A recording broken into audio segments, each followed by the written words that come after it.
Hi, everyone. It's Dina with the Realize Foundation, and I'm here with Deb Weilnau. And Deb has written in all of our books, and she's attended all of our events since we started in March of 2021. And I'm so excited that she's joining us in this next book as well. So, Deb, tell us about yourself, and then you can talk about your chapter. Well, my name is Deb Weilnau, and I am, as Dina said, an author in all three books. However, I'm also a suicide survivor and a suicide advocate, thanks to Scars to Stars. Um, I am also very interested in academia, and I can't think of nothing, Dina. That's okay. Tell us about your chapter. Oh my gosh. So my chapter in this book is entitled "Blessings Within a Moment." And over the course of my life, and while I've been involved in Scars to Stars, I've actually grown and matured a lot over the last, what is it, 2, 3 years? 2 plus. 2 plus. It seems like a lot longer. Um, from the very first moment that I met Dina, we had a lot in common as far as, both had suicidal ideations and have similar backgrounds. So from that very first moment, we kind of connected. And Dina could probably mention how I was during the very first summit, which was one of the best moments of my life, yet the scariest moments of my life. I had never shared my story with anybody outside of a few friends, and that summit allowed me to not only meet other folks who had similar backgrounds and in various backgrounds, I guess, not just suicide, but also to give me a comfortable place to share my story. And by the end of that 3-day event, I decided, you know what, I can speak at one of these. So the very next summit, Dina actually asked me to speak, and people were very receptive to my story. And so that's kind of how it started. And then when the very first book came out, it was yes, I do want to write about what was happening. And by doing so, I started to grow and to learn that my shame, or the things that I thought was very shameful in my life, were actually good attributes to my life, which segued into this chapter here, which is kind of a culmination from being a suicide survivor to being a suicide somebody who has was a victim of suicide, to this one here where I talk about how all the events of my life have led up to where I am now, which is a suicide advocate. And is when you look back through our lives, we find moments that we realize that are just blessings. And if I look at my life from 2018 to now, I can see all the little segments and all the little things that happened, from losing jobs to having opportunities to teach as an adjunct professor to getting involved in many different things, whether it's academics or even a part of now being on the board of Scars to Stars, that have actually made me the person I am. Um, when you can take a moment like losing a job, and a year later or 2 years later, you can see why it happened, you take a look at life a little bit differently. And I take a look at all of the opportunities that I've had over the course of my life to learn the lessons that, you know, my higher power or the universe, whatever you call it, everybody's different, how they've blessed me, even from losing a job. In this chapter, I talk about I've had a relationship that was abusive. And you never think that you're never in your wildest dreams going to live with a narcissist or somebody who's going to be verbally abusive to you. You don't think you're going to put up with that. And, I found myself doing it for 6 years. And then I saw that losing a job got me out of that situation, and where academia saved me. And I've had certain people in my life, as far as professors, who've helped me to see that even in my darkest moments, that you just don't give up, you just keep pushing forward. So that's kind of what the chapter is about. All the little blessings that have happened to make me who I am, and how it all comes together with the pieces of the puzzle that is my life. Yes. And by the way, I'm very happy that you're on the board now. And there's actually 3 board members now that were all at that very first event and have been through everything. And it's pretty awesome to see your transformation and also see what we have built to help other people know they're not alone. That's the whole purpose, is to promote suicide prevention and mental health, and how do we reach people and support them in a peer-to-peer environment. And Deb is like the living, breathing specimen of our whole mission. Because I remember I was in a group with the lady who introduced us, and she called me, or maybe she sent me a Facebook message. I don't remember, but she reached out to me and she said, "Would you have a call with my friend Deb?" or something like that. And I was like, "Sure." And so I called you, and we were on the phone for about an hour. And it was right before the first event I ever did, and I was like so nervous about it.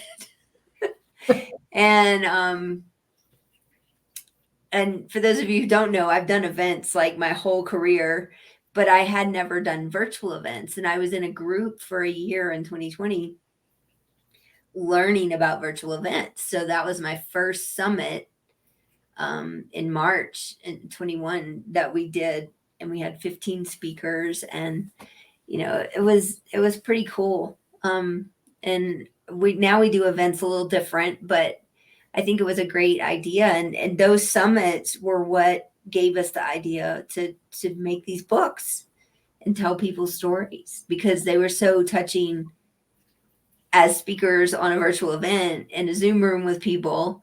And so we're like, how can we reach more people with this? And so we started putting them into books, which has been really fabulous, I think. And we've gotten royalties from many countries. I think the furthest away is either Australia or Japan. I'm not sure which, but we've reached a lot of people, and now we're at a point where we really need to focus on, what can we do better, and how can we raise more money so we can help more people. And that's what our board meeting was about last week. And I think it was interesting to get to have new voices there, and like, what can we do this better, and what ideas do we have?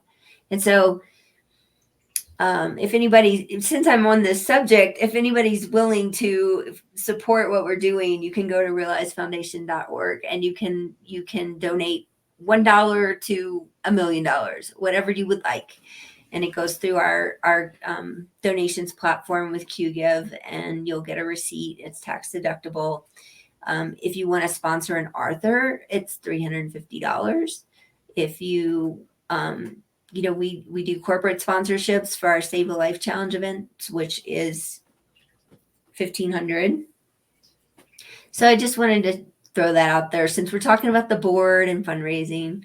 But Deb, I want you to also talk a little bit about your writing process, because now that you've done this several times, what has changed for you from the first book to now?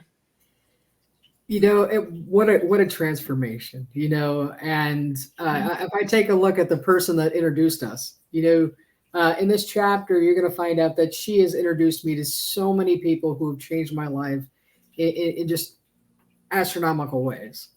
The very first chapter that I wrote was just after losing one of my tenants to suicide. And being a suicide survivor myself, I found it very, very difficult to come to terms with, oh my gosh, how I'm feeling. Now I'm seeing the other side of it.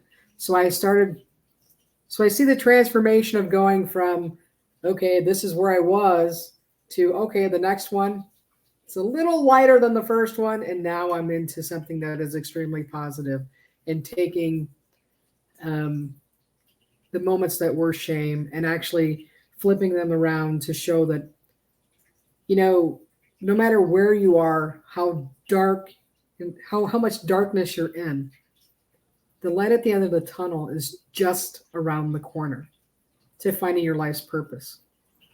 And by walking through each chapter and sharing my story, what I've actually been able to do is find my life's purpose as being a suicide advocate. Um, I have I have lots of goals and dreams that I never thought I would reach, and you know, I think by writing and speaking and just being a part of other people's lives in a way that I never imagined has allowed me to find my life's purpose. So when you write in a book like this and you share your story, there's at least one other person out there in the world that needs to hear what you've gone through. Mm-hmm. You might think it's shameful, but it's not. We're not alone. None of us are alone unless we choose to be. So sharing your story and what an amazing group of people, the authors in every single book have become friends, almost like a small family. We support each other. Dina you do an amazing job pulling this together, between you and Demi, who is our editor. you know what an easy process. So if you want to share your story and you want to be a part of something a little bit bigger than yourself and help other people around you, by all means, reach out to the Realize Foundation and say, hey, I'm interested in writing my story to help others, Mm-hmm. or even sponsor somebody. Yeah. I will also say, like, we now have a submission form on our website. So people can go there. If you go to realizefoundation.org and you go to the Scars to Stars page, there is a place right below the header that says, are you ready to tell your story? And there's a video with some of our authors talking about their experience, which Deb is in that video too. And then there's a form that you can fill out, and it'll ask you some questions for your information and kind of a brief sentence or two about what your story's about, and then you can submit that, and it comes to us, and we will reach out and schedule a call with you. We start our next one. Well, we start the projects in February, late February, that comes out in May for Mental Health Awareness Month, and then we start one in late June, which comes out in September for Suicide Prevention Month. So that's what that process is. It's about 12 weeks.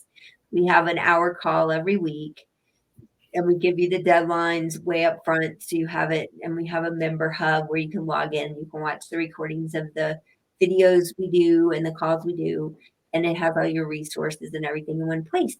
So we didn't have that last year, but now I think it's much easier for people to navigate and get the information they need. And so we just do our calls on Zoom, and then we have a book launch event that's 90 minutes. Um, and it's on the 22nd of the month, whether it's May or September. And the reason for that is the first book we put out was on February 2nd, February 22nd of 2022. So it was all twos.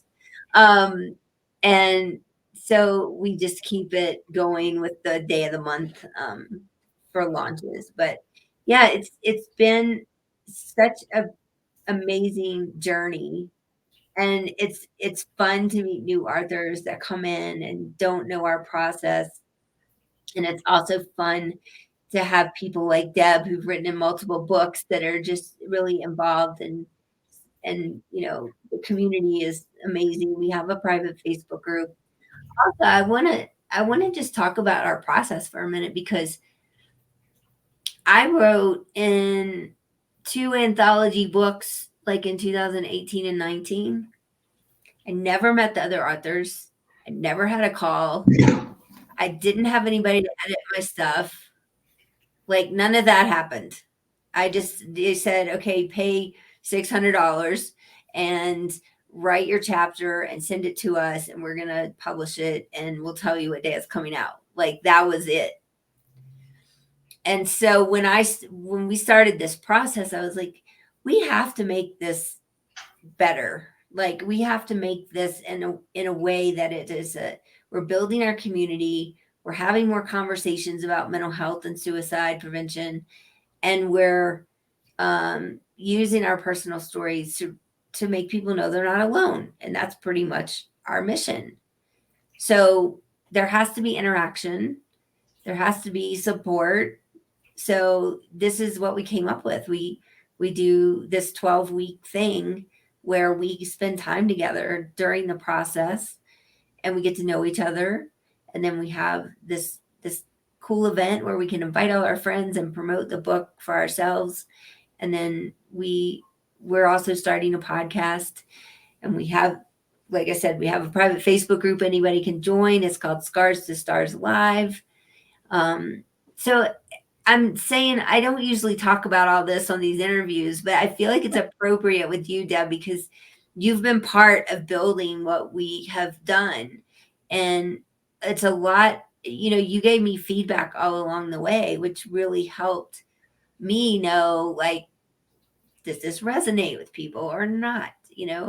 And so it's been a really fantastic journey, and there's only a few of us that have been there since the first day. And um since you were one of them, I just, yeah, thought it was appropriate to explain a little more about how this all works.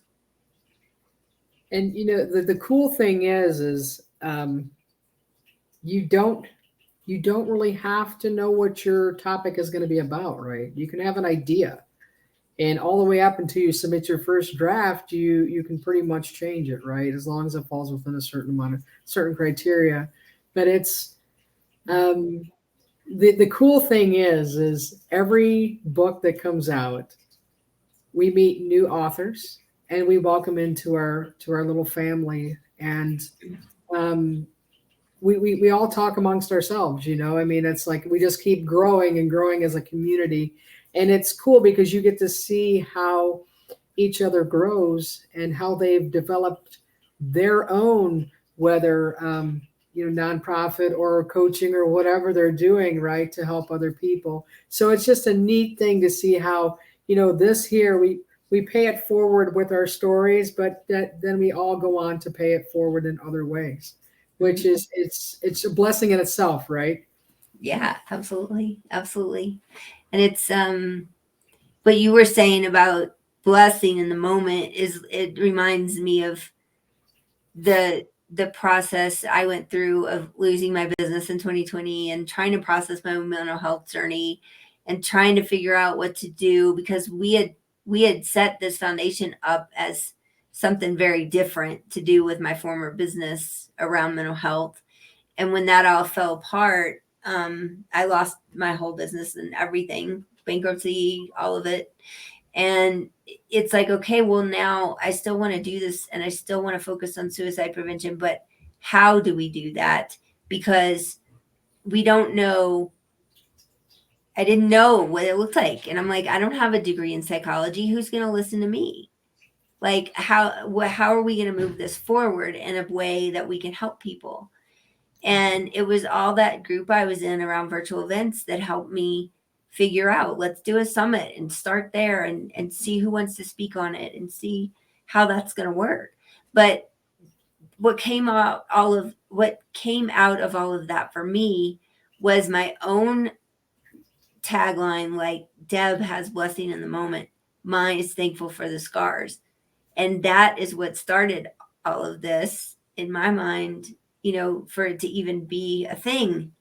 And so I think it's what Deb says, going back to finding your purpose. What I was doing before, I was good at it. I enjoyed it. I thought it was my purpose until I found what I'm doing now. And I'm like, that was my zone of excellence. This is my zone of genius, because it is something I enjoy and I feel driven to do, and we're helping other people. So it's the impact that is so important to me. But it's cool because when you look at the chain of events that led you to here, Mm-hmm. at the time when you're in it, right? When you're in that moment, that's so painful and just you don't think you're going to come out of that hole that you're in. Mm-hmm. And then, you look back a few years later and you can see exactly why it happened. You know, it's like I had a job that I lost, and I knew that it wasn't the right fit. But when you're nervous about it because you have to pay your bills and things, when you lose that job, you're like, oh no, what am I going to do? But it's like it's the best thing that ever happened to me. So every job I've lost, every relationship that's ended, every person that I meet, it's supposed to be a part of my life. And just like Scars to Stars, which is a huge part of my life, um, and one of the best things I've ever done. And I'm going to be here for the long haul. Well, thank you, Deb. I'm glad you're going to be here for the long haul. Look, Maybe you look, can take over for me one day. look. No, I'm just joking. But I'm glad to have you on the board, and I think we have built something very special, and I'm excited to see what the next months and years bring, and who else will join our community. So, but thank you for having this conversation with me today. And is there anything else you want to say before we end the recording? I want to say a big thank you because if I would not have met you and I wouldn't have put myself out there, I would not have appreciated the journey that I'm on. I wouldn't have found my voice in a way that's going to allow me to reach my life's purpose, of which you'll be speaking about suicide prevention. So thank you very much, Dina. And what an amazing nonprofit. I'm proud to be a part of it. Well, thank you, Deb. And it probably wouldn't be the way it is without you, because when you showed up at the beginning, it was like, oh, there's somebody here I don't know. And it pushed me to do things the way I thought would be best for helping people, instead of it being a bunch of people I knew and it was more of a friend zone. So thank you for doing that and pushing me to do better. And I was a tough nut to crack, I'll tell you. She was. She was. We have proof. We have video proof. Um, anyway, thank you all for listening and watching. And I would love to see you at our next event. May 22nd, we'll be launching our podcast, and September 22nd will be our next book. So we hope to see you at one of our events. You can check out the event page at realizefoundation.org and see what events you might want to attend. And we'll be announcing the speakers for all of them soon. We're almost got that dialed in. So then you can see what topics we're going to talk about. And we also have breakouts so people can get to know each other, and exercises that help with all kinds of things. So we hope to see you, and thanks again for being here.